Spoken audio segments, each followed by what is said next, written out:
Çingiz müəllim, xoş gördük sizi. Çox sağ olun. Qaranlığa xoş gəlmisiniz. Çox sağ olun. Qaranlıqla aranız necədir? Necə Yaxşıdır, baxırsınız? yaxşıdır. Ümumiyyətlə mən sevirəm. Qaranlığı sevmirəm həyatda. Amma əgər şeyi soruşsaq, kaloru soruşsaq, hələ qaranlıq sevirəm. Qaranlıq rubaşkalar, qaranlıq inek sevirəm bunları. Bir çox dahi yazıçıların uşaqlığı çox ağır, sarsıntılı keçib. Bəli, Və bu da onların yazıcı olmağında mühüm rol oynayıb. bəli, bəli. Bəs maraqlıdır, sizin uşaqlığınız necə keçib? Bunu Hemingway demişti ki, əslində yaxşı yazıcının mütləq çətinlikləri olmalıdır. Uşaqlıqdakı yaxşı yazıcı olsun. Yox, mən deyə bilmərəm mən. Bu barədə mən insan qorxur bu sözü demək, amma mən deyərəm da indi keçib neçə il. Mən çox xoşbaxt idim uşaqlıqda və ümumiyyətcə bəlkə Azərbaycanda çox az belə insan var da yazıcı demirəm, ümumiyyətcə insan kimin uşaqlığı belə keçib. Mənim anam çox böyük vəzifələrdə idi. Azərbaycanın 4-cü, 5-ci adamı idi. Həmkarların sədri idi. Cavan yaşında, sonra universitet rektoru oldu, sonra 30 il. Mənim atam böyük vəzifələrdə idi. Cavan oğlan Respublika prokuroru olub Naxçıvanda, sonra Bakıda, sonra Vəkillər Kollegiyanın rəisət heyətinin sədri olub. Səhərlər 2 maşın, o vaxt səhərlər 2 xidməti maşın gəlirdi ki, onları işə aparsın. Atanızı və anamızı. Bəli, baxmayaraq ki, atam xoşlamırdı maşınla getmək, xoşlayırdı piyada get. Amma bu baxımdan Atanız prokurorluq işçisi olub. Bəli, nəinki prokuror, o 50-ci illərdə Naxçıvan Respublikanın prokuroru olub. Və mən fəxr eləyirəm ki, indiyəcən, bu günəcən 60-70 il keçib Naxçıvanda bəzi adamlar onu xatırlayırlar, deyirlər nə qədər insanlara kömək eləyib. Və mən bunu fəxrlə deyirəm. Bir zarafat da eləyim, danışanda məndən deyirlər ki, Çingizin atası bir neçə il Naxçıvan Respublika prokuroru olub. Zalda mütləq bir adam tapılır, deyir, hə, ona görə dünyada çap eləyirlər də, atası Naxçıvanlıdır. Xeyr, ona görə çap eləmirlər, mənim atam Qarabağlıdır, anam da Bakılıdır. Ona görə də mənə söz gəlir ki, niyə görə Bakı leçəsi ilə danışırsan? Təbii, mən Bakıda böyümüşəm, mənim anamın hamısı, nə qədər qovları olub, hamısı Bakı leçəsi ilə danışıb, ona görə təbii mən belə də danışıram. Çingiz müəllim, valideynlərinizdən söz düşmüşkən, bu cür ağır işdə çalışıblar. Sizə vaxt ayıra biliblər? Tətillərə gedirdinizsə hara gedirdiniz? Mənə çox diqqətləri olub, ona görə ki, atam və anam, onların çox mühüm kitabxanası var idi və özləri seçirdi hansı kitablar mən oxuyum. Mən sizə deyim, mən doğrudan da onlara çox borcluyam, ona görə ki, o kitabxana ki bizdə var idi, ümumiyyətcə bəlkə şəhərdə belə bir kitabxana yox idi.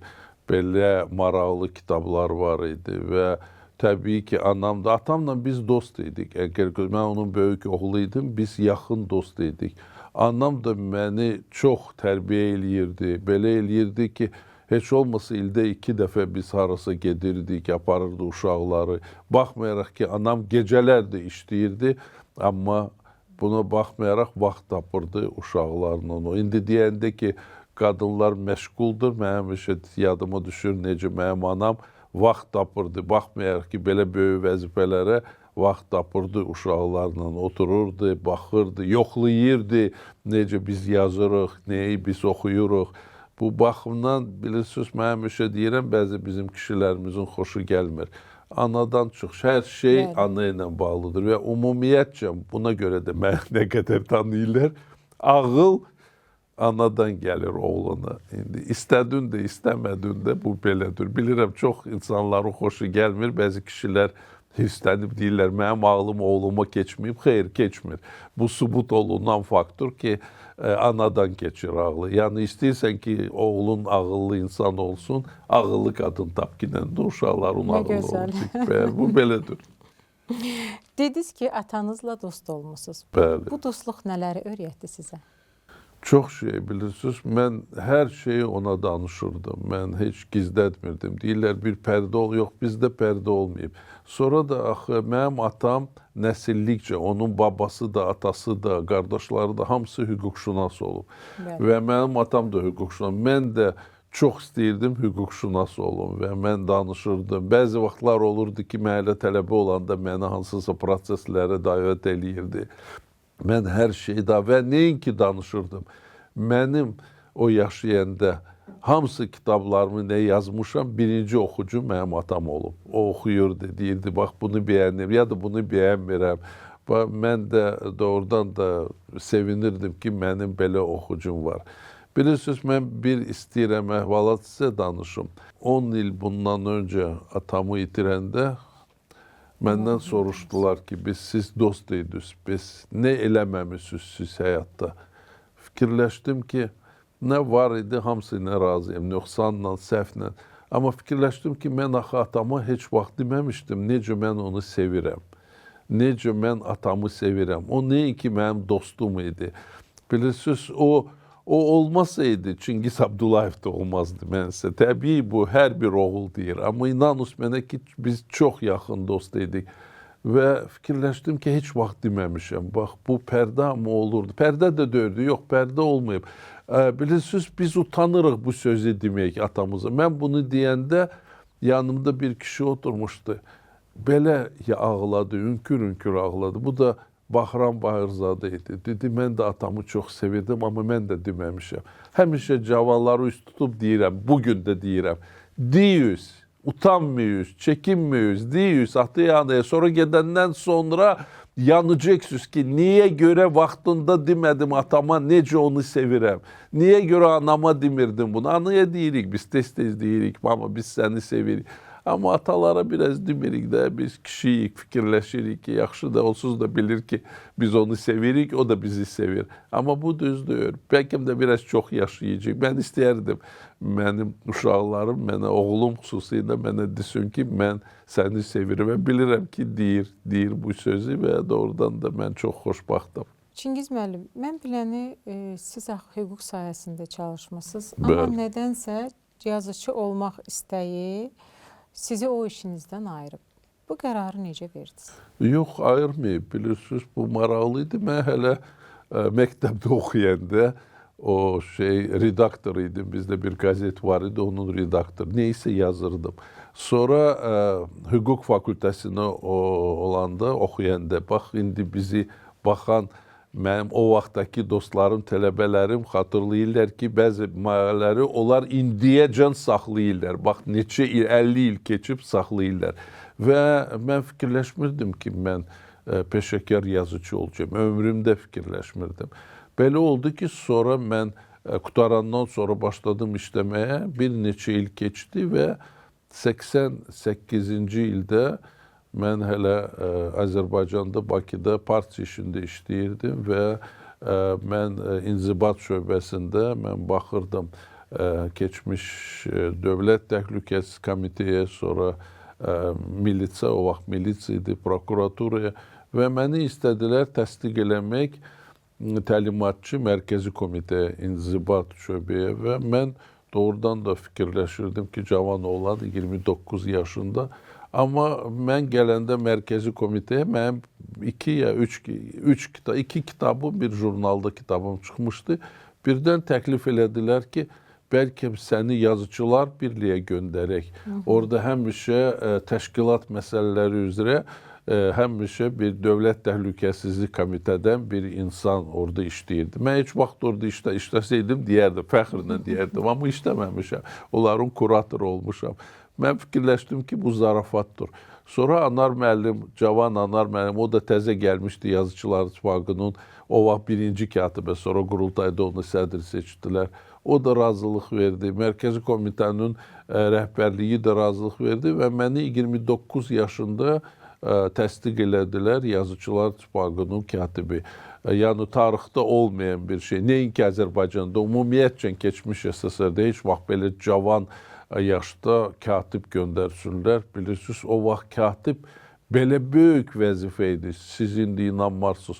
katib nazir kimi, nazir müavini kimi, onun xüsusi hökumət telefonu var idi, xüsusi dövlət maşını var idi. İndiyəcən mənim yalnız öz maşınlarımla gezirəm. 30 neçə il işləyirəm orada, mən heç də imtina elədim. Sonra onun xüsusi o vaxt indi danışanda cavanlar başa düşmürlər bunadır. Xüsusi mağazini var idi. Yəni nazir kimi sən sifariş eləyə bilərdin, hansı nə istəyirsən ki, sənə gətirsünlər evə. Çox böyük vəzifə və maaşı da belədir. Mən qorxurdum ki, bu maaşı necə al. O vaxt Sovet vaxtında. Və mən fikirləşirdim ki, 1 il, 2 il, 3 il sonra təbii qayıdacağım. Axı mən hüquqşünasam. Amma belə oldu ki, mənim kitablarım başladı çıxmağa və nəinki Azərbaycanda başladılar xaricdən müraciət eləmək istədilər, tərcümələri eləsinlər. Əksəriyyəti kitablarım o vaxt xaricdə çıxırdı.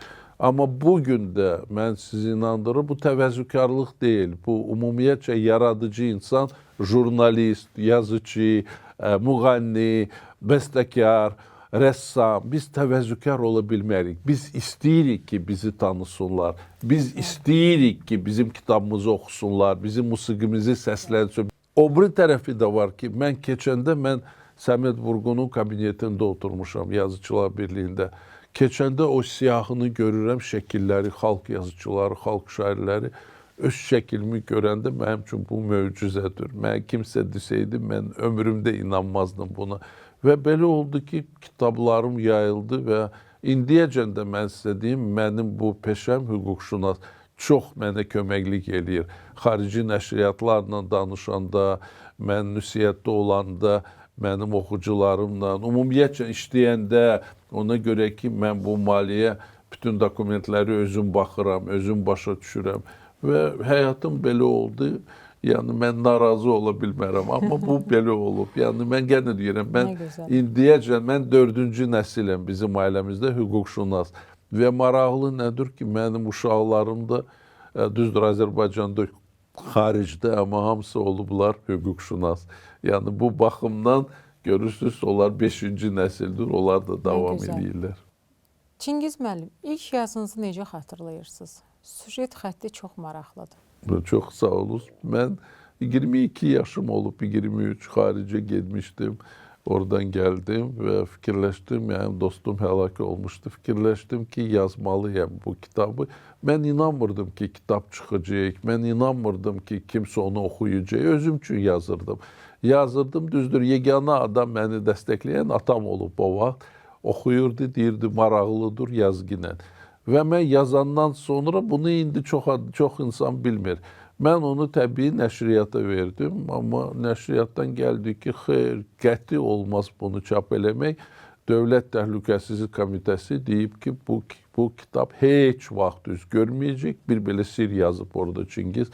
O vaxt Yusif Zadov sədr idi, onun müşaviri polkovnik Avdiyevdir. Dedi, bir 100 ildən sonra bəlkə kitabı çap eləyərik. Amma sən fikirləş ki, bu kitab heç vaxt çıxmayacaq. Yəni, mən 2 il, baxmayaraq ki, mən həmin vaxtı onların kuratoru idim. Amma buna baxmayaraq icazə ver.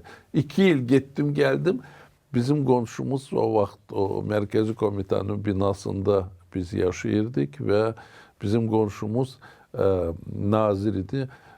Nazim İbrahimov, Allah ona rəhmət eləsin.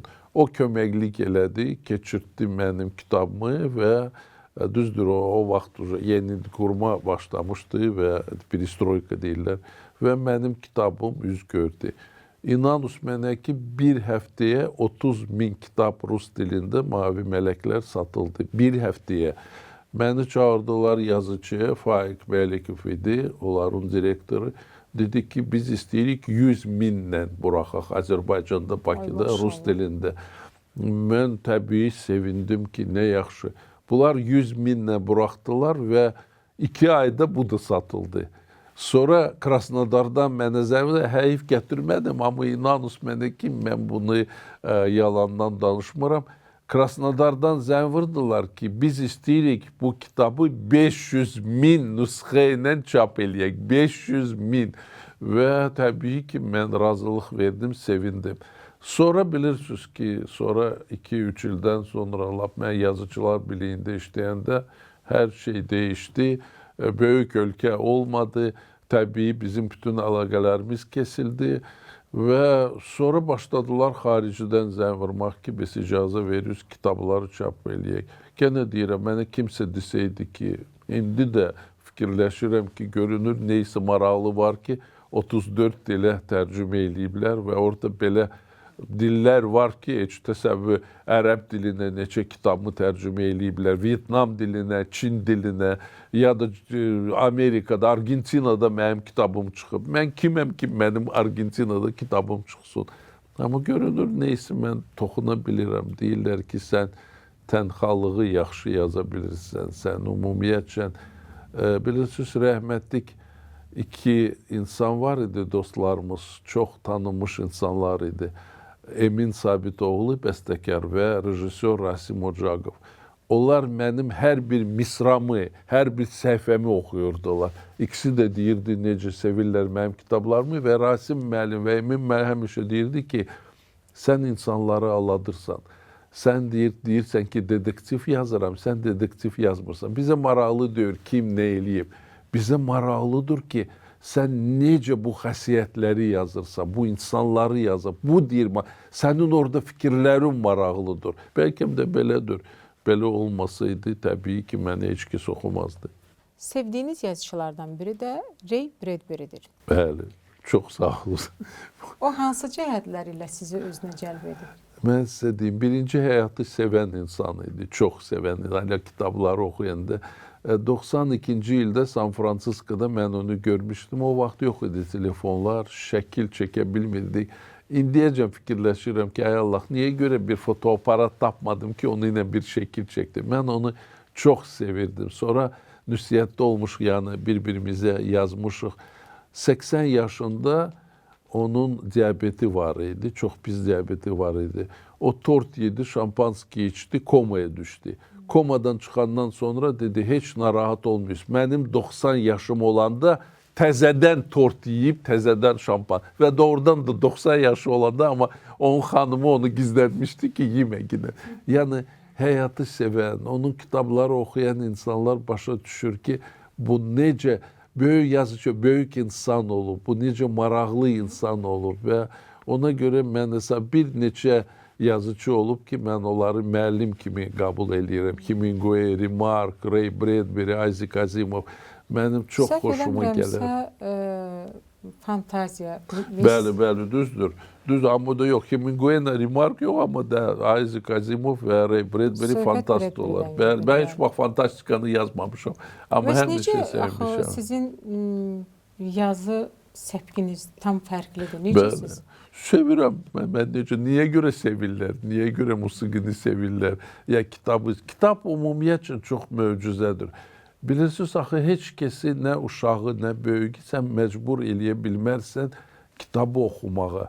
Əgər istəmirsə, öldür onu, oxumayacaq. Belə eləyirik ki, qoy sevsin bu kitabı. Vermiyoruz məcbur onu, oxumayacaq. Amma belə, mən inanmıram ki, belə uşaq var ki, ümumiyyətcə istəmir. Ona maraqlı olmalıdır və maraqlı olanda təbii ki, kitab oxuyacaq. Amma o bir tərəfi də var indi.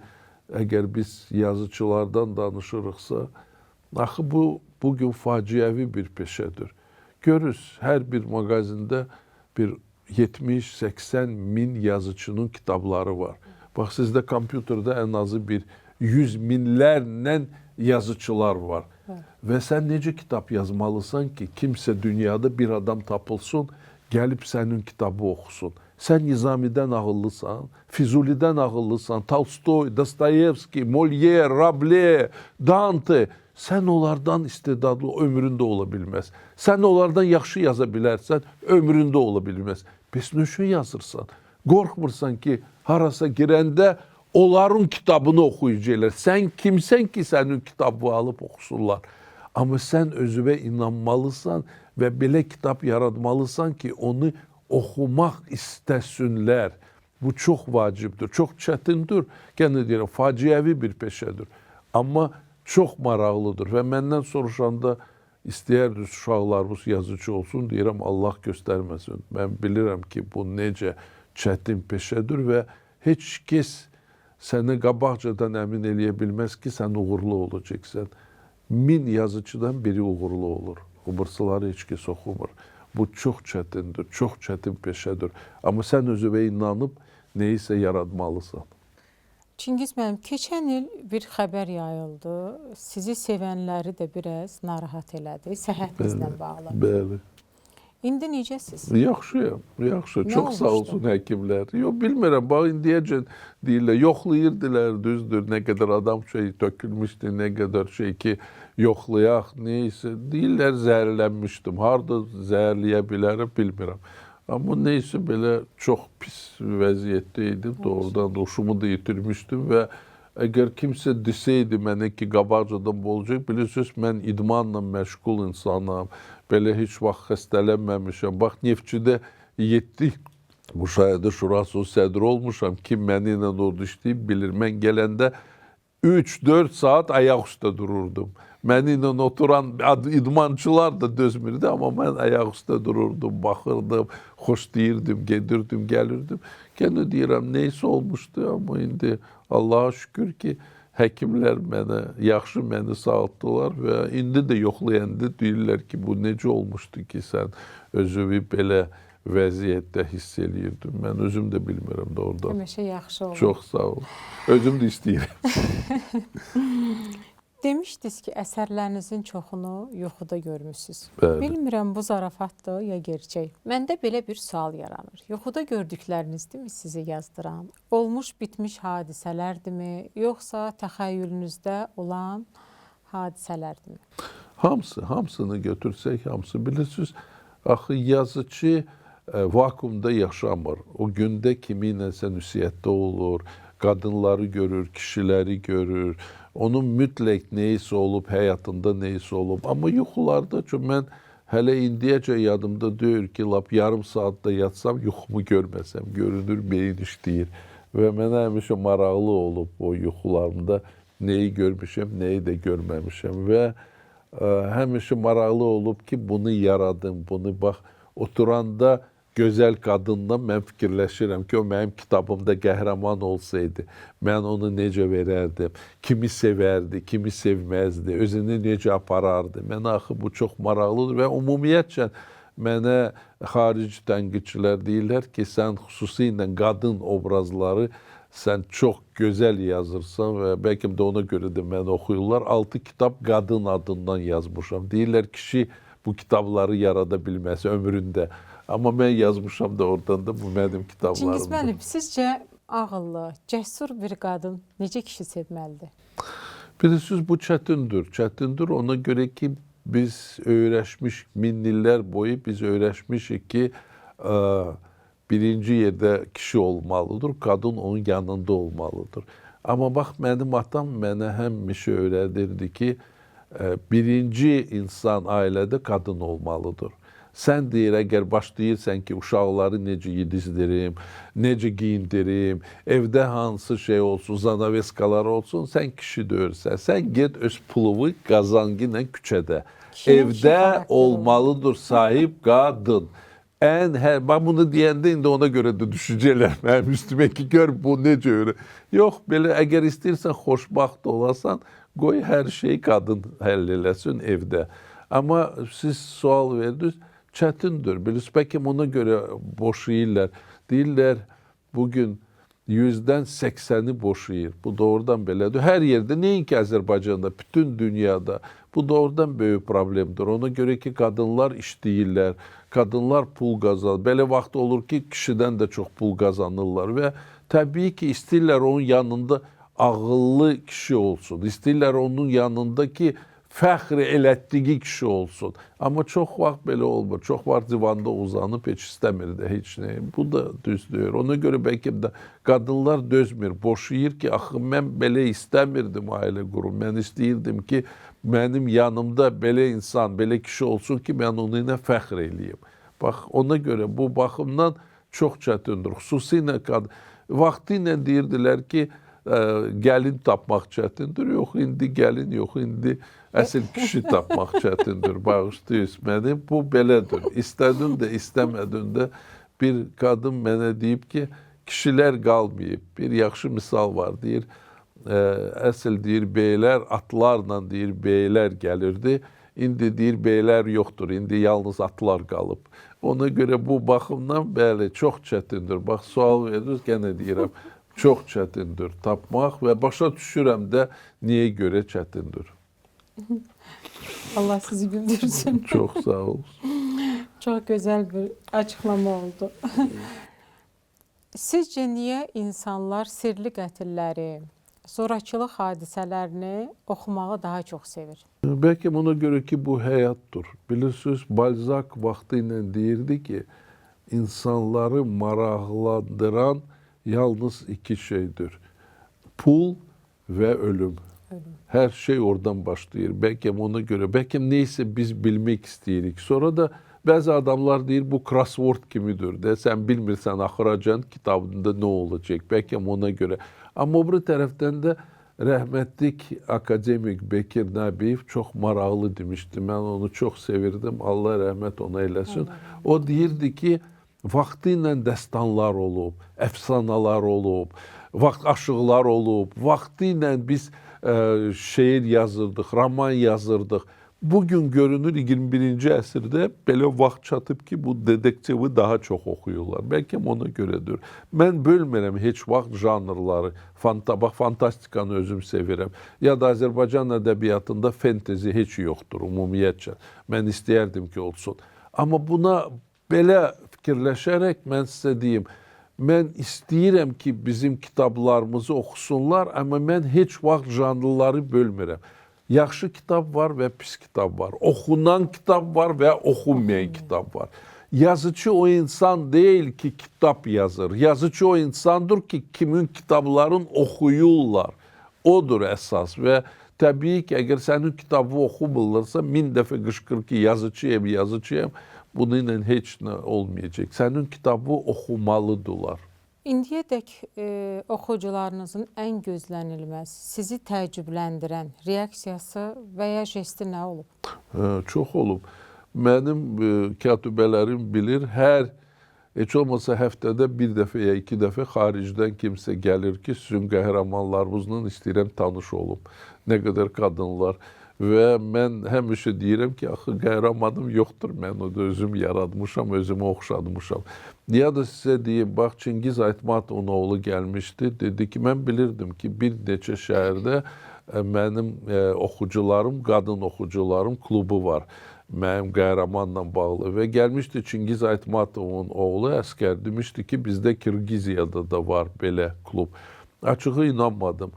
Sonra bizim pres katibimiz Xayalınıza gedəndə ora Bişkekdən zəng vurdu mənə ki, Çingiz mənim doğrudan var bir böyük klubdur və onun sədri Kirgiziyanın keçmiş prezidenti Roza Atunbayevadır. Orada mən fəxr edirəm. Ya da Şuşada olanda birdən yaxınlaşdı mənə Nona Qaprindaşvili. 18 il dalbadal bu qadın dünya çempionu olub şahmat üzrə.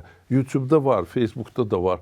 Bu mənə deyib ki, mənim ən sevimli yazıcım Çingiz Abdullayevdir. Bilirsiniz, Gürcü kadını bu sözü düşün Azərbaycan yazıcıdan, bunu hər adam deməz. Və mən dedim, bundan sonra rahat ölə bilərəm. Əgər belə səviyyəli qadın. Ya da mən həmişə fəxrlə deyirəm, bizim hörmətli prezidentimiz mənim kitablarımı oxuyur.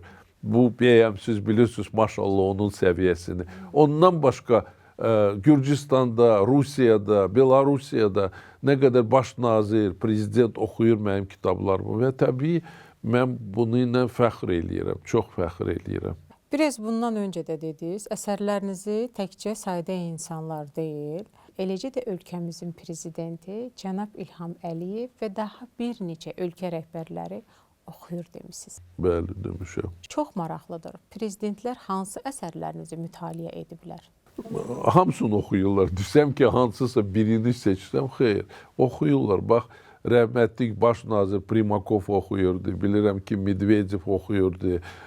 Şevarnadze oxuyurdu. Landsbergis oxuyurdu. Və nəyə ki oxuyurdu, sonra danışırdılar da ki, oxuyublar.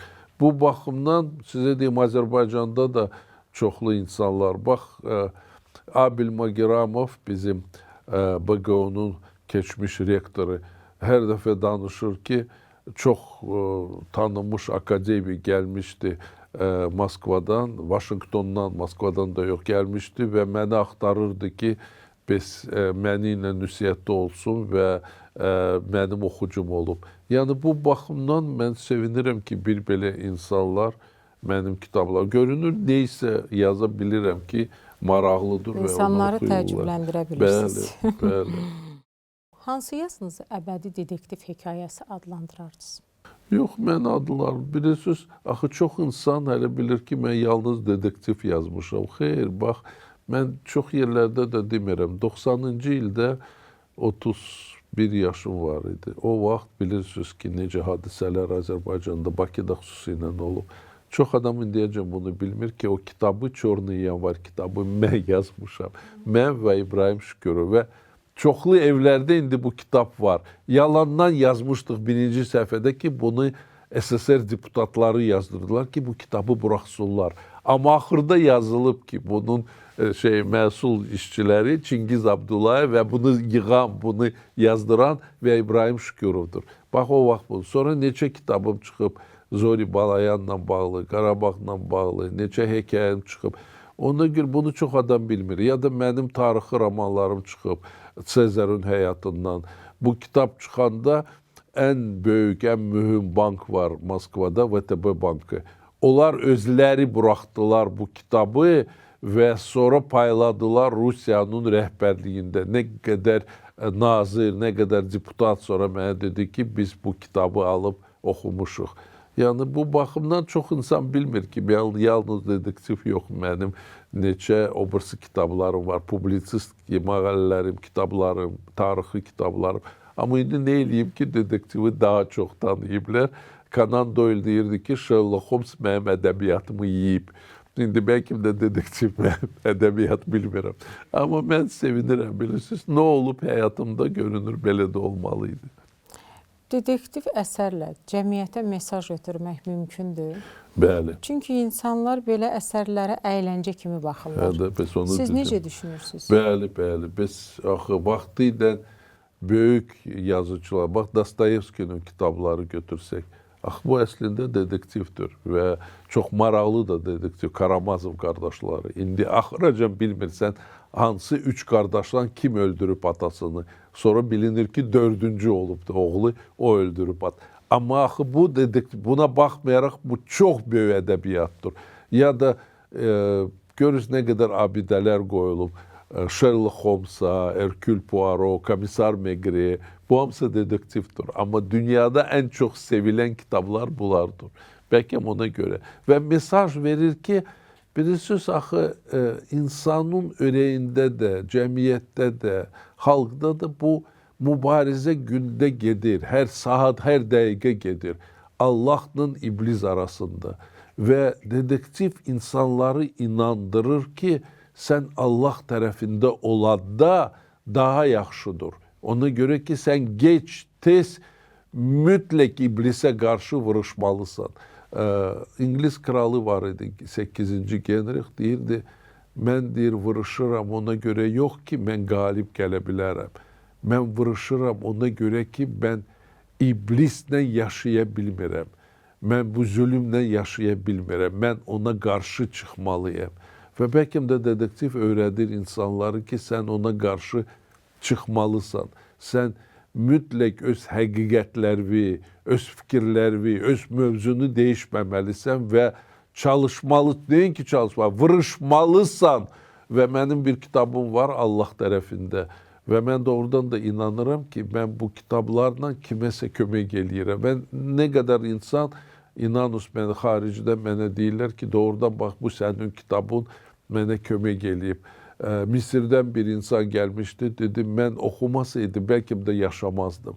Bizim iş adamı mənə deyib ki, bizdə mən deyir, vitse-prezident işləyirdim böyük bir şirkətdə və biz 5-ci gün axşam biz deyir, böyük pulları qoyduq seyfə və prezident də fransız idi. Bağladıq seyfi, seyfin açarı yalnız məndə vardı və onda mən onu deyir, yola saldım, getmişdi Fransaya. Birinci gün bazar ertəsi gələndə açdım seyfi, gördüm ki, pul yoxdur. Mən deyir, başa düşdüm ki, mən özümü öldürəcəyəm. Məndən başqa heç kəsdə açar yox idi. Bu kişi də gedib. Mən deyir, gəldim evə, mən deyir, belə vəziyyətdeydim. Əgər sizin kitabınızı oxumasaydım, mən özümü öldürəcəkdim. Bax, bu doğrudan da bu əhvalat olub. Sonra axşam gəldi kampaniyanın prezidenti. Dedi, bağışda mənim vaxtım olmayıb sənə deyim. Mən bazar günü təzədən qayıtdım Bakıya, o pulları çıxartdım, götürdüm, apardım, lazım idi. Yaxşı ki, deyir, mən özümü öldürmədim. Mən deyir, belə vəziyyətdeydim ki, özümü öldürməyə hazır idim. Yəni, belə şeylər həyatda da olub. İnsan inanmalıdır ki, bu mübarizədə o qalib gələcək. Sən heç vaxt iblisə qalib gələ bilmərsən. Ona görə ki, onun 1000 şeyi var, yolu var səni aldatmağa. Amma sən vuruşmalısan. Əgər sən bu gücü özündə hiss eləyirsən, sən vuruşmalısan. Sən öz ailəvə, öz torpağa görə, öz xanımlara görə sən vuruşmalısan. Əgər sən kişisənsə, vuruşmalısan. Uca Yaradandan söhbət açdınız. Allahla münasibətiniz necədir? Yaxşıdır, bilirsiniz. Maraqlıdır ki, mən hər şeydə, hər yerdə olmuşam. Məkkədə, Mədinədə, Kərbəlada olmuşam. İmam Əli, İmam Hüseyin müçetlərini ziyarət eləmişəm. Məşkətdə, Yeruşalimdə, Əl-Aqs müçetində olmuşam. Mən açığı deyim, mən bilmirəm necə qəbul edəcəklər. Mən inanmıram ki, məni o dünyada hansısa kimsə gözləyir, saqqallı, ya perilər mənim üçün oynayacaq. Mən buna inanmıram. Mən fikirləşərəm ki, mən agnostikam. Əgər Allah vardırsa, insan onun məqsədləri, insan onu heç vaxt başa düşməyəcək. Amma o bir tərəfdən görünür neysə güc var ki, insanlar inanmalıdır. Allah'a inanan insan heç olmasa pis işlərə getməz, heç olmasa iblisə inanmaz. Ona görə bu baxımdan mən inanıram ki, Allah insanları, onlar doğrudan da Allah tərəfində vuruşurlar və vuruşmalıdırlar da. Amma soruşanda mən dinçi deyirəm, heç vaxt da olmamışam. Zarafatla həmişə deyirdim, bunu da soruşurdular. Deyirdim, cəhənnəmə daha yaxşı kampaniya var. Hamısı gözəl qadınlar cəhənnəmlikdir. Heç olmasa fikirlərinə görə də. Hamısı ağıllı kişilər də cəhənnəmlik, təbii. Amma bu özü də zarafatdır. Təbii ki, insan özü seçmir axı. İnsan özü seçmir. Sən hara düşəcəksən, cəhənnəmə ya cənnətə. Bunu yalnız Allah bilir. Amma o bir tərəfdən də görünür neysə güc var ki, bunu yaradan və biz heç vaxt da bunu başa düşməyəcək. Amma o bir tərəfi də sizə deyim, bir belə kitab yazmışam. Mən hesab eləyirəm ki, bəlkə də mən özüm üçün başa düşdüm ki, Allahın məqsədi nə idi insanları yaradanda. İnsanlar yaranır xoşbəxtlik üçün. O bizi yaranmır ki, biz bir-birimizə nifrət eləyək, öldürək, qıraq, zorraçılıq. Onda niyə görə? Məqsədi nə olub? O inanırdı ki, biz insan kimi yaşayacağıq. Amma indi onun günahı deyil, bizim günahımızdır ki, biz insan kimi yaşamaq istəmirik. Ona görə bu baxımdan mən inanıram ki, Allah hər bir insanı xoşbəxtlik üçün yaradır. Görürüz, anadan olanda sən anovu görürsən, atovu görür. Bu da böyük möcüzədir. Sonra sən böyüyəndə sənin xanımın olur, sənin uşaqların olur, sənin nəvələrin olur. Görürüz, nə qədər imkan verir sənə Allah ki, xoşbaxt olasan. Olginən də, əgər ola bilmirsən, əgər ürəyində neysə var, heç o Allahın günahı deyil, sənin öz günahındır ki, sən qısqanırsan, sən insanları sevmirsən, sən gedirsən müharibədə insanları öldürürsən. Baxır hansı müharibə, bu da var. Biz nə qədər şəhid edirmişik bu axırıncı hadisələrdə. Amma buna baxmayaraq torpaq uğrunda, yenə deyirəm, ailəvi müdafiə eləyəndə, öz xanımı müdafiə eləyəndə bu Allah tərəfində vuruşmaqdır. Əsərlərinizin birində oxucu istəyinə görə dəyişiklik eləmişsiniz. Bəli. Söhbət sonuncu intihar əsərindən gedir. Bəli. Dronqonun ölümünə Emin Sabitoğlu narazılıq eləyib. Maşallah, bunu hardan bilirsiniz? Bəli, bunu da olub. Hətta deyib ki, belə bir qəhrəmanı öldürmək olarmı? Bəli. Qızım da hər gün ona görə ağlayır. Bəli, bəli. Və sonra siz o əsəri dəyişdiniz, yenidən diriltdiniz. Bəli, bəli, bəli. Yəni bu nə qədər düzgün? Bu belə də olub. Zəng vurub mənə Türkiyədə idi ki, bu nə oldu? Qızım zəng vurub ki, biz qəhrəmanı öldürüb. Qızı indi bizim Ceyran xanım hörmətli Ceyran xanım bizim rektordur, institutda rektordur və o vaxt Emin müəllim, yenə deyirəm, bütün mənim kitablarımı oxuyurdu. Dedim, narahat olma da, belə qəhrəmandır, mən onu sağaldıcı. Bugün neçə restoran var, Dronqa restoran. Mənim restoranım yoxdur, bax, burada elan eləyirəm. Mənim mağazinim də yoxdur heç vaxt. Amma buna baxmayaraq neçə restoran var, Moskvada var, Kiyevdə var. Neçə klub var, qadın klubları, Dronqa. Bir qadın mənə Ada Universitetdə müəllim idi. Dedi, mən istəyirdim, Gəncədə istəyirdim oğlumun adını Dronqa qoyum. İcazə vermədilər, dedilər, bu quşdur. Onda deyir, mən onun Tural adını qoydum qəsdən. Deyirəm, yaxşı elədiniz. Ona görə bu baxımdan, bəli, bunlar olub hadisələr və başa düşdüm ki, qəhrəman indi məni öldürə bilər, amma mən öz qəhrəmanımı öldürə bilmərəm. Sonra kinolarda da bugünəcən 2 serial çəkilib, böyük serial və 8 kino çəkilib. Onlardan 3-ü Azərbaycan dilində çəkilib. Ənvər Abluç, Mehriban Əlikbərzadə və axırıncı da kinonu Yəvər Zayev. Bəlkə də ən dəqiq oynayan mənim qəhrəmanımı dəqiq oynayan bizim tanınmış müğənnimiz Azərbaycanın xalq artisti İlqar Muradov olub. Bir tərəfdən bəlkə ona görə ki, mənə oxşayır, məni kimi keçəlidir, bağışlasın məni. Amma o bir tərəfdən də bilirsiniz, Ayaz Salayev deyirdi, çox vacibdir vermək ağıllı Azərbaycan ziyalının obrazı, ağılla işləyən insanları, bazarda yox, bazar da lazımdır, bu bir şey deyil. Amma onun obrazı yaratmaq, ağıllı insanı yaratmaq. Bax, İlqar Muradov bunu yarada bilib. Gene deyirəm, bir neçə ən tanınmış aktyorlar iştirak eləyib o birisi kinolarımda və Azərbaycan kinolarında Fuad Puladov, Rasim Balayev, Həmidə Umarova iştirak eləyib. Mən fəxr eləyirəm ki, belə böyük sənətkarlar orada iştirak eləyiblər. Yeri gəlmişkən, müsahibələrinizin birində demişdiniz ki, Dronqa müəyyən qədər sizin öz obrazınızdır. Bəli. Və sizin riskə getmək bacarığınız onda da var.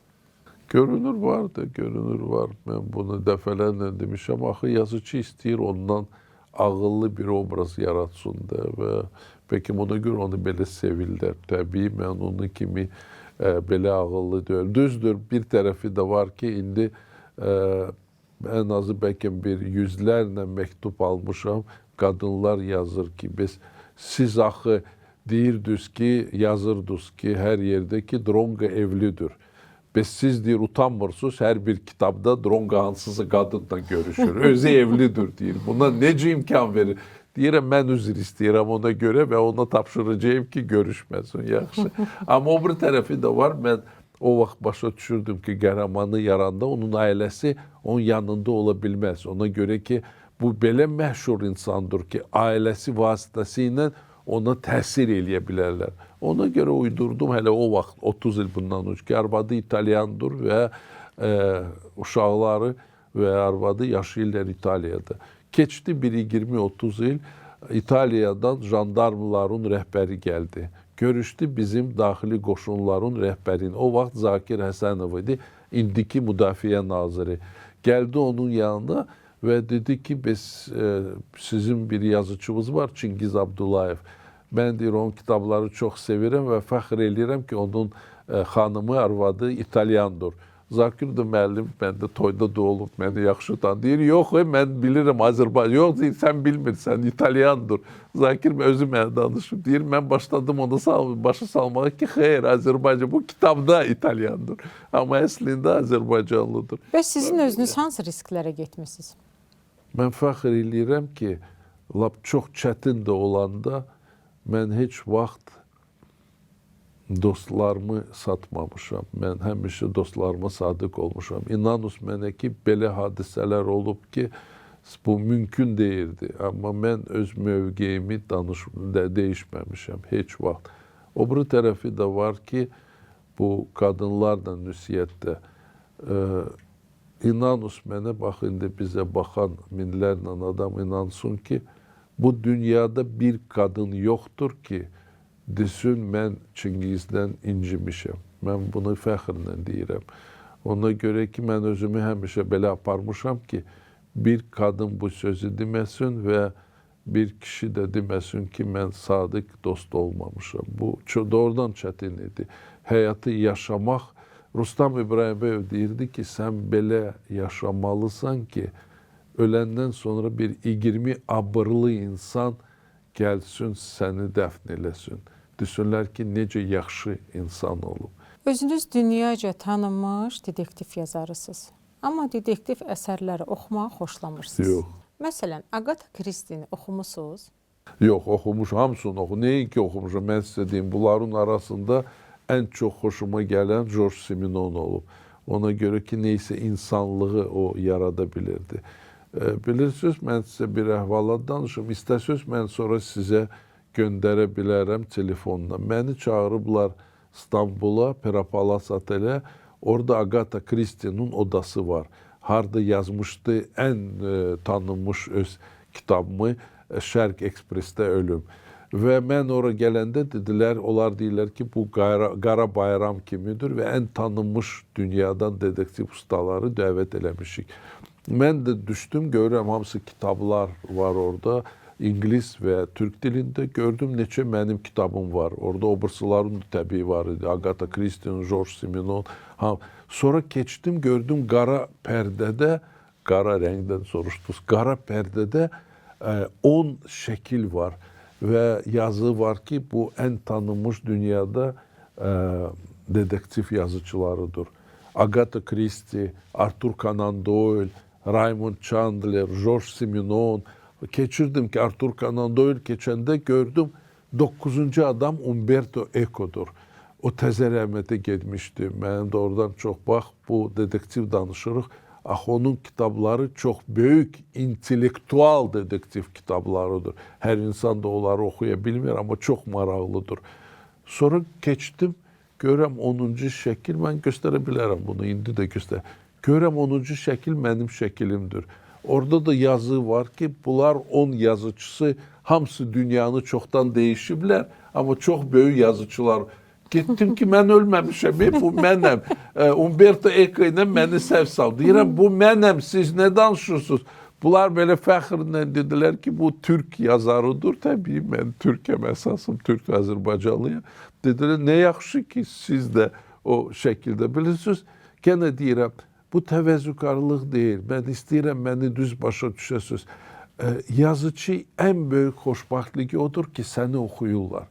İnanınız mənə ki, hara gəlirəm deyəndə ki, səni oxumuşuq. Neçə adam mənə deyib ki, Fransiyada, Evroparlamentdə və mənim orada kitablarımı fransız dilində oxuyurlar. Neçə adam mənə deyib xaricə gedəndə ki, hansısa ölkədə məni oxuyurlar. Mənə deyirdilər ki, Moskvada, elektriçkada, metroda gələndə ən azı 5-6 adam oxuyurdu mənim kitablarımı. Mən bunu ilə fəxr eləyim. Azərbaycanda da götürəndə nə qədər insanlar kitablarımı oxuyurlar. Mən bunu ilə fəxr eləyirəm. Mən istəyirəm ki, məni oxusunlar. Mən istəyirəm ki, məni ilə bölüşsünlər. Razı da olur, ya razı deyil. Mən istəyirəm ki, mənim kitablarım yayılsın, tərcümə olsun.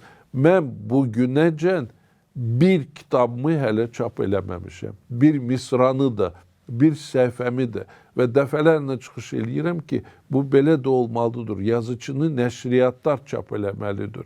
Və təbii mən sevinirəm xaricdən gələndə ki, Şvetsiyada ya Fransiyada, Türkiyədə ya Çində məni oxuyur. Kirgiziyada neçə kitabım çıxıb. Mən kimə lazımam Kirgiziyada, Kirgiz dilində ya da Pribaltikada. Ay Allah, nə qədər mənim, Latviyada mənim 20 ciddigim çıxıb, yaxşı da buraxıblar. Mən gələndə ora biləndə ki, qabaqcadan gələcəyim, qatarı gözləyirlər insanlar. Ona görə mən doğrudan sevinirəm ki, mənim kitablarımı oxu və sevinirəm ki, mən Azərbaycan yazıcısıyam. Mənim təzə kitablarım çıxanda tez-tez bunu danışmıram, amma bu həqiqətdir. Orada gülürdülər Moskvada, deyirdilər, nə? Detektivi yazıb Çingiz Abdullayev, belə ad familiya ilə qorxmur, diglə ona gedib göyərti satsın bazarda, ya da gedib öz qoyunları ilə məşğul ol. Kimdir olan Abdullayevi? Yox bir Məmmədov ya Rəhmanov. Belə kitab alarlar, belə detektiv kim dünyada kim oxuyacaq Abdullayevi? Yox bir. Bilirsiniz, məni mərkəzi komitəyə çağırmışdılar o vaxt və ailəmizin dostu idi. Mədəniyyət şöbəsinin rəhbəri Azər Mustafazadə dedi, Çingiz, biraz cəmaat qısqanır Moskvada.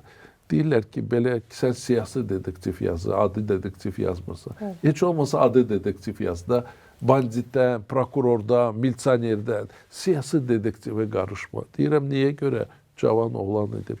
Deyir, bilirsən, deyirlər ki, bu ağıllı yahudilərin payıdır.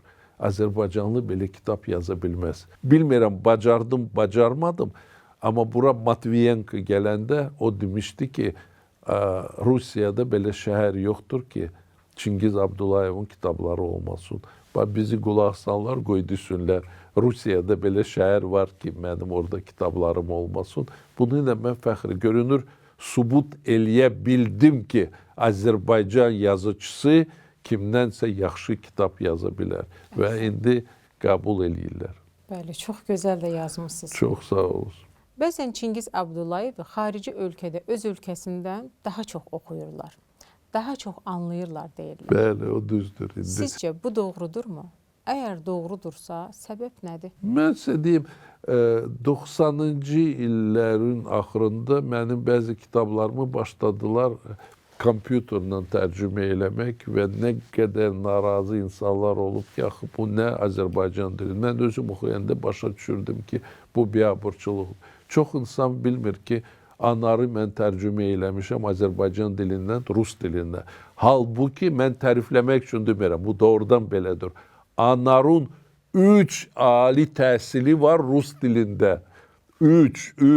Rejissor kursları, ssenar kursları və Bakıda Dövlət Universitetində Rusca qutarıb filologiya fakültəsi. Amma buna baxmayaraq, mən and içdim ki, heç vaxt tərcümə eləməyəcəm. Mən Rus dilini bilirəm, pis bilmirəm. Amma ona görə ki, mən orada yalnız onun sözlərini yazmalıyım, öz sözümü yaza bilmərəm. Və başa düşürdüm ki, yaxşı tərcümə eləmirlər. Sonra vəziyyət dəyişdi. Mənim kitablarımı başladı buraxmaq birinci növbədə Qanun nəşriyyatı, sonra da indi axırıncı 8-10 ildə Tiaspress.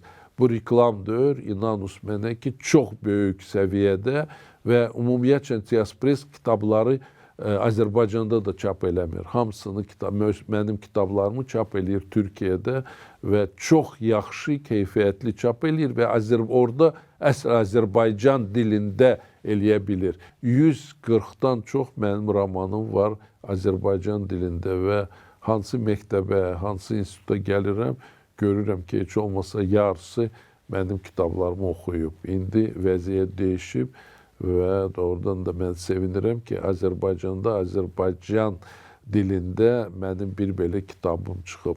Və mən hesab eləyirəm ki, Azərbaycanın xalq yazıcısı mütləq və mütləq öz dilində çıxmalıdır. İndi taleyim belə olub ki, mən Rusça yazmışam və Rusça oxumuşam xaricdə, burada məktəbdə 189-cu məktəbi qutarmışam, sonra universitetdə hüquq fakültəsi. Amma buna baxmayaraq, təbii ki, Azərbaycanda birinci dil, əsas dili Azərbaycan dili olmalıdır.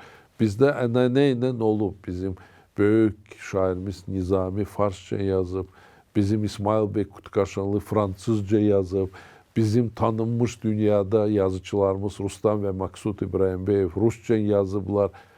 Amma təbii ki, əsas dil Azərbaycan dili olur. Və indi bizim cavanlarımız bəziləri ingilis dilində kitablar yazır və mən buna da sevinirəm ki, qoy ingilis dilini bizim cavanlarımız yaxşı bilsinlər.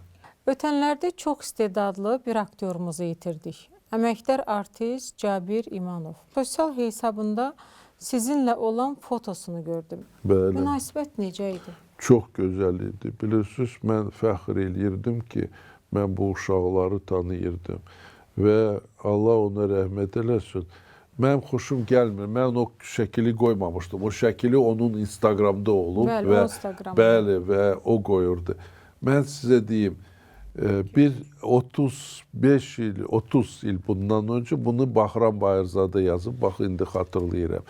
Deyir, biz o vaxt xalq cəbhəsi idi hakimiyyətdə. Biz deyir, filarmoniyada çıxış eləmişdik. Biz deyir, orada belə zarafatlar eləyirdik, gülürdük. Sonra deyir başa düşdü ki heç kəs deyir gülmür, heç kəs istəmir deyir. Bunu öz göstərsünlər, münasibətin göstərsünlər. Biz qutarandan sonra hamısı yavaş-yavaş çıxırdı zaldan. Bir adam bizə yaxınlaşmırdı. Bunu Bəyram yazıb.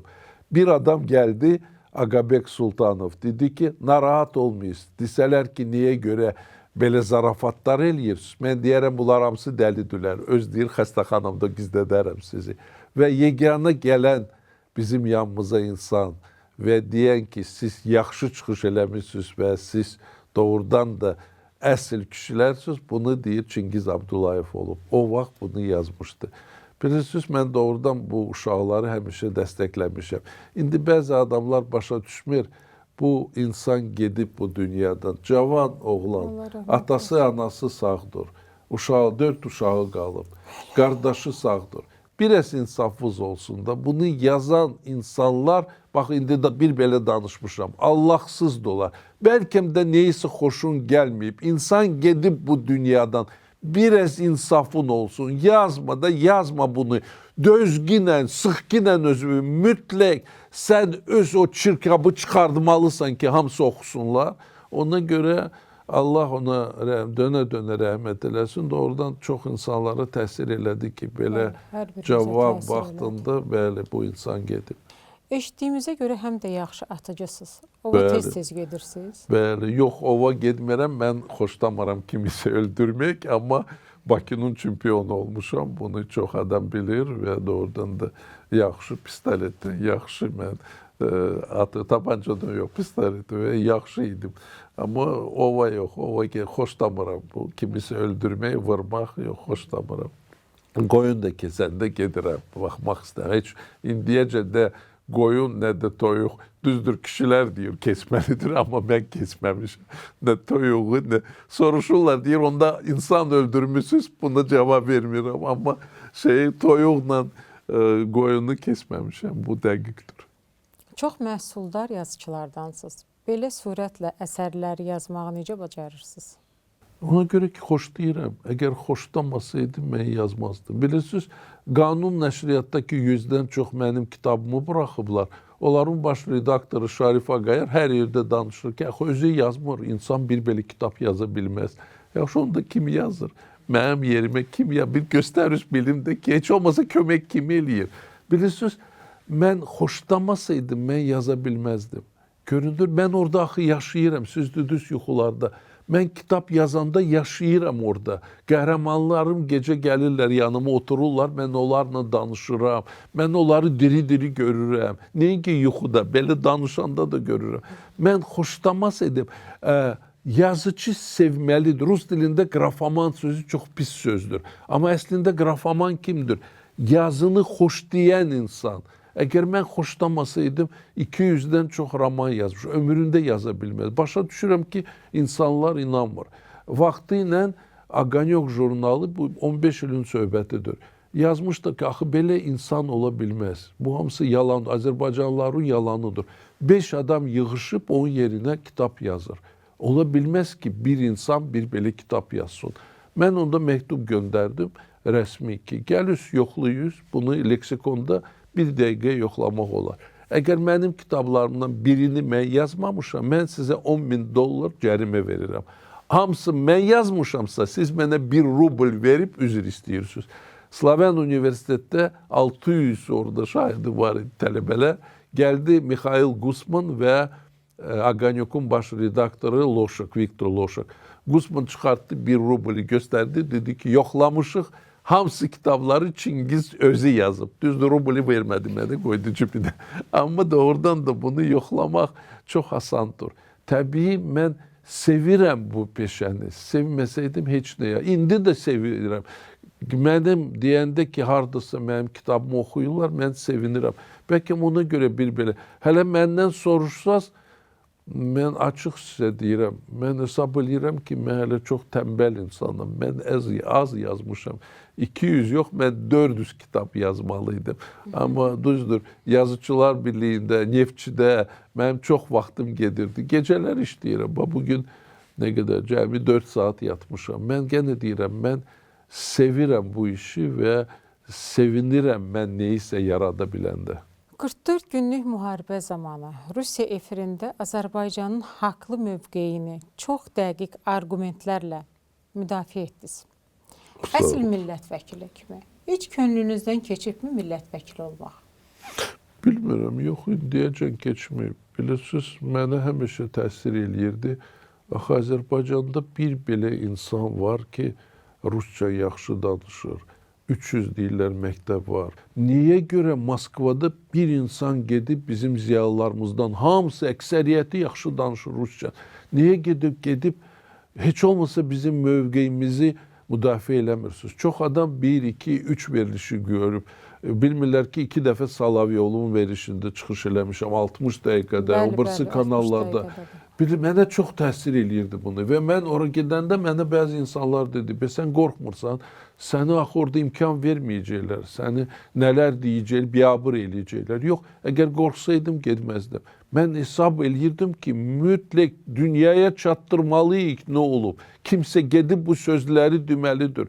Və inanın mənə bax 5 il keçib, mən fəxr eləyirəm ki, indiyəcən də YouTube-da, Facebook-da, Instagram-da o mənim çıxışlarım var. Və doğrudan da təsir, 5 adam durub hamısı sənin əleyhə danışır. Bu nədir? Bu belə çətin idi. Amma o bir tərəfdən də axı sən öz xalqını, öz vətənini müdafiə eləyirdin. Sən eləməyəndə kim eləyəcək? Azərbaycan yazıcısı əgər öz xalqını müdafiə eləmirsə, kim gəlib eləyəcək? Erməni, Gürcü, Rus, kim? Mənim sözlərimdir və mən bunu ilə fəxr... Yazıcı nə deməkdir? Əsl yazıcı. Yazıcı xalqın əbədiyyətdə vəkilidir. Sən kitab yazanda fikirləşməlisən ki, 1000 ildən sonra bu kitabı oxuyacaqlar. Necə Nizami olub, bizim dünyada vəkilimizdir. Füzuli, Nəsimi, Molla Panah var. Bəlkə ona görə də bizim yazıçılarımız belə faciəvi yaşayıblar ki, Vaqifi oğlu ilə öldürüblər, Nəsiminin dərisini, Mükəil Müşfiqi gülləliyiblər, Hüseyin Cavidi sürgün eləyib. Bəlkə ona görə də yazıçılardan həmişə qorxublar. Ona görə ki, onlar öz dünyanı yaradıb və dünyanı çevirirlər. 16-cı Ludoviqi elan eləyəndə ki, sənə ölüm cəzası, o dedi ki, 2 yazıcı Fransiyanı darmadağın elədi. Volterlə Rousseau. Bax, o vaxt bunu Fransanın kralı dedi. Doğrudan da yazıcılar öz xalqını qaldıra bilərlər və dağıda da bilərlər. Mən həmişə fikirləşirəm o şəkillərə baxanda ki, bunlar olmasaydı, bəlkə bugünkü Azərbaycan olmazdı. Necə Mirzə İbrahimov vuruşurdu ki, Azərbaycan dili rəsmi dil olsun. Onu işdən çıxartdılar. Xruşov ona qışqırırdı, sən faşistsən.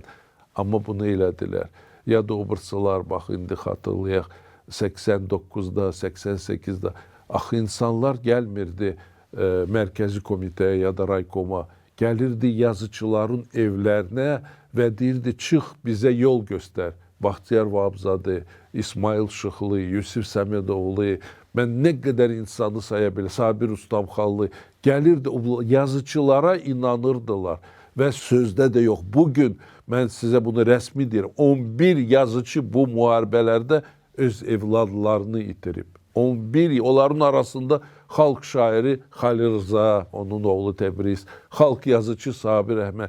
Bilirsiniz, yazıcı öz xalqı əgər müdafiə eləyə bilmirsə, onda pis yazıcıdır. Azərbaycan ziyalısıdır, əlbəttə. Mən yenə deyirəm, bu sənin vəzifəndir. Sən bunu eləməyəndə, onda kim gəlib eləyəcək? Kim və doğrudan da mənə çox asandı, ona görə açıq deyim sizə ki, orada əksəriyyəti mənim kitablarımı da oxuyurdu. Mənə çox adam bunu deyib. Biz başa düşürdük ki, sənin üstüvə qışqırmırdılar, sənin səsivi kesmirdilər. Ona görə ki, bəziləri da tanıyırdı. Bəlkə də ona görə. Amma mən fəxr edirəm ki, getdim və öz sözümü deyə bildim. Çingiz Abdullayevə görə xəyanət nədir? Özünü düz aparmamaqdır. Özünü düz aparmamaq. Bilirsiniz, belə xəyanət də yox. Mən incimirəm. Bəzi şeylər olur ki, mən incimirəm. Amma belə bəzi şeylər olur, faktlar olur ki, adam bilmir nə eləsin. Bax, size diyeyim 3-4 yıl bundan önce ben yazmıştım ki Türkiye'de gedende gördüğüm bir balaca uşaq, nəvəmə oxşayan uşaq ağlayır ki su istəyirdi, day su yox idi, gedirdilər təyyarəyə. Mən belə sevinə-sevinə çıxartdım suyu ona verdim və yazdım ki, bəs necə sevinirdim ki uşağa kömək eləyə bildim. Ay Allah, nə söyüşlər mənə gəldi, nə təhqirlər. Biri yazdı, belə varlısan, su paylayırsan, mənim üçün ev tikkinən. O birisi qadın yazdı, səni kim biznes klasa buraxır ki, sən oradan su götürmüsən. Mən həmişə su götürürəm özümdən. Bax, biri yazdı ki, ziyalı deyir, ziyanlıdır. O birisi dostu ona yazdı. Üzünə deyərsən, qoy oxusun. Həmin bu adam sonra gəldi mənim yanıma, şəkil çəkdirməyə, öz uşaqları üçün. Anar mənə dedi, nə üçün çəkirsən? Dedim, yaxşı da gəlib şəkil çək. İndiyəcən başa düşməyəm, mən nə pis iş elədim ki, uşağa su verdim. Niyə görə? Küçədə məni insanlar, yüzlərlə insanlar mənə deyirdi ki, Çingiz mən bağışlayız bu Azərbaycanlıları. Başa düşmürlər, nə eləyirlər. Ya da çox yerli. Bax, sizə deyim, bir neçə gün bundan öncə mən kitab sərgisini açılaşda mən dedim ki, bizim 3000-dən çox yazıcı var. Və mən istəyərdim ki, onlar qonorar alsın, yaxşı dolansınlar, kitablar buraxanda öz pulu ilə yox. Qoy onların pulunu nəşriyyat versin, kitablar satılsın, oxucular daha çox oxusun. Görürəm, dünəyəs Ragü, Musavatda bizim yazıcımız Agil Abbas yazır. Hardan 3000 yazıcı? Bunlar pambıq yığırlar. Harda? Axı mən bunu özümdən deməmişəm. 3118 yazıcı var Azərbaycanda. Sən niyə görə mənim üstümə düşmüsən? Ay kişi, heç deyirlər fikir vermə. Ona görə yox. Mənim yazığım gəlir belə insanlara ki, dözmür. Sən niyə dözmürsən? Mən dedim ki, yazıcılara kömək eləmək lazımdır. Bax, xəyanət budur da. Sən durub nüsiyyətdə olursan insandan, sonra gəlib onun arxasında neysə yazır. Qoy olsun, mən heç vaxt, heç kəsdən incimirəm. Nə olar, həyat belədir. Çingiz müəllim, bugün gəldiyiniz üçün, mənimlə həmsöhbət olduğunuz üçün sizə dərin təşəkkürümü bildirirəm. Çox sağ olun. Nə yaxşı ki, Azərbaycanın sizin kimi ziyalıları var. Çox sağ Sizin olun. kimi yazarlar var. Çox sağ olun. Sizi sevənlər çoxdur, bunu da bilin. Çox bilirəm. Mən də bilirəm. Bizim sizə bir hədiyyəmiz var. Çox bir neçə sağ olun. hədiyyəmiz var. Vay, çox sağ olun. Ətirşahdan Bəli. Azərbaycan istehsalıdır. Şəxsən mən özüm də son zamanlar bundan çox Çox istifadə sağ olun. edirəm. Çox Eksklüziv sağ olun. hazırlayırlar. Çox sağ ol. Bunu sizin üçün Çox- hazırlayıblar. Çox sağ ol, Şəxsən çox sizin sağ ol. üçün. Vallahi mən gəlirəm ona görə ki, Çox mənə gözəldir. deyəndə Bizim- kimin verilişə mən gəlirəm ona görə ki, mən aparıcıya inanıram. Ona görə. Agat Silver Çox sağ ol, sizin bəli. adınızı eşitdi. Bəli. Çox özəl bir təsbih hazırladı təbii daşlardan. Bəli. Çox möhtəşəmdir, Çox çox sağ ol, gözəldir. çox Həqiqətən də çox bəyəndim. Və sizə foto xalçadan Vay. belə Çox bir sağ ol. gözəl Çox sağ ol. hədiyyə. Çox sağ ol. Çox. Vallahi mən utandım. Lap Sizə bunlar da utandırdınız azdır. məni. Yox, çox sağ, Sağ olun, çox Çox sağ olun. sağ ol. Çox sağ ol. təşəkkür edirik. Sizə Var təşəkkür olasınız. edirəm. Çox Çox sağ ol. məmnun. Tarixdə xalq yazıcı adı çox adam bunu bilmir. 50 yaşında bizdə bir adam alıb dahi Səməd Vurğun. Bilirdilər ki, o ölür. 2 ay qalmışdı. Ona xalq şairi adı verdilər. Ondan sonra nə qədər Azərbaycanda xalq yazıcı, xalq şairi olub. İsmail Şıxlı, Mirzə İbrahim, Süleyman Rustam, Rasul Rza, Nigar Əfif, Anar, Maksud, Rustam. Heç kəs 50 yaşında almayıb. Heç kəs.